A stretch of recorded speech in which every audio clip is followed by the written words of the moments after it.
Good morning.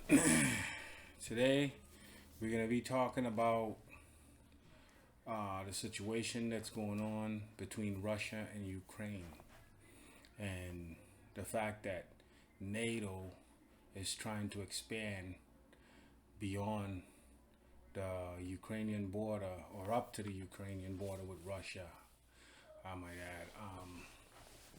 Well, during the Soviet Union era, there was a plan, or there was an agreement between Mikhail Gorbachev and then President Reagan, where when the Soviet Union was getting ready to collapse, they made an agreement where Russia would not expand up to the beyond. I think it was Yugoslavia at the time, if I'm not mistaken.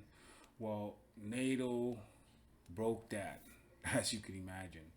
NATO broke their word, and now they're expanding. They gobbled up Georgia, and now they're taking Ukraine.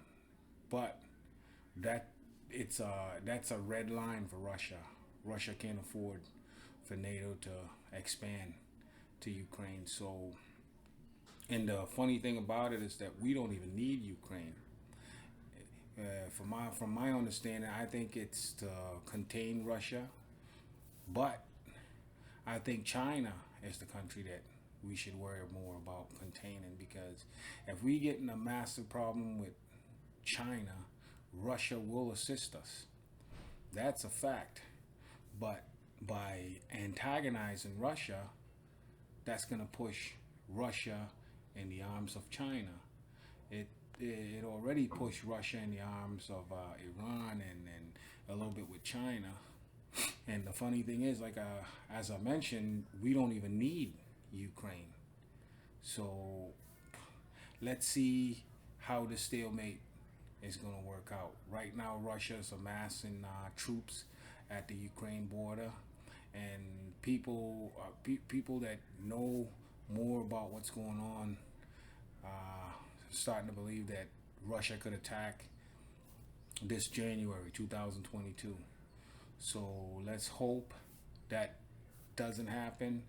But I kind of believe that we're calling Putin's bluff, and let's hope, that it doesn't come down to that, because Russia has more nukes than we do.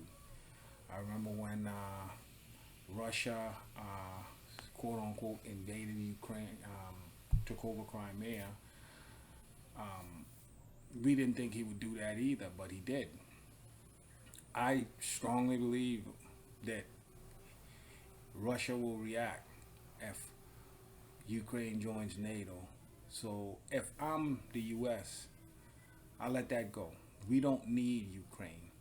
Let Ukraine and Russia continue to be what they've always been, which is the same people, even though they speak a different language. Let them be. Let Russia have Ukraine. They need Ukraine. They cannot live without Ukraine. Russia cannot live without Ukraine. We can.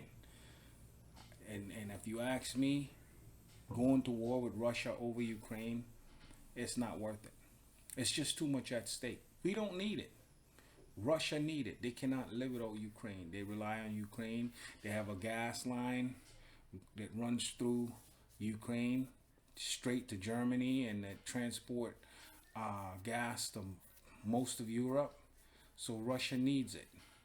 So let's hope cooler heads prevail, and we let Russia and Ukraine work something out where they could get back on normal terms, because, like I said, it's just not worth it. In another situation, if you look at, I'll be talking in a different video, probably tomorrow. I'll make another video on the situation with Colombia being one of the newest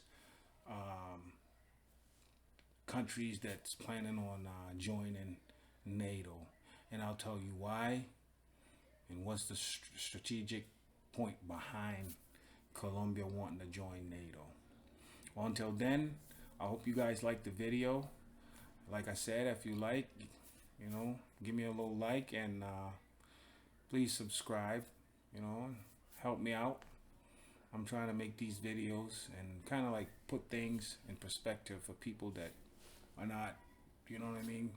Because not everybody went to college. I didn't go to college myself, but let's see. You know, hopefully I'll get to explain it a little bit better to some of the people that, understand English. Anyways, thank you guys for watching, and I hope you like the video. Until next time, signing out.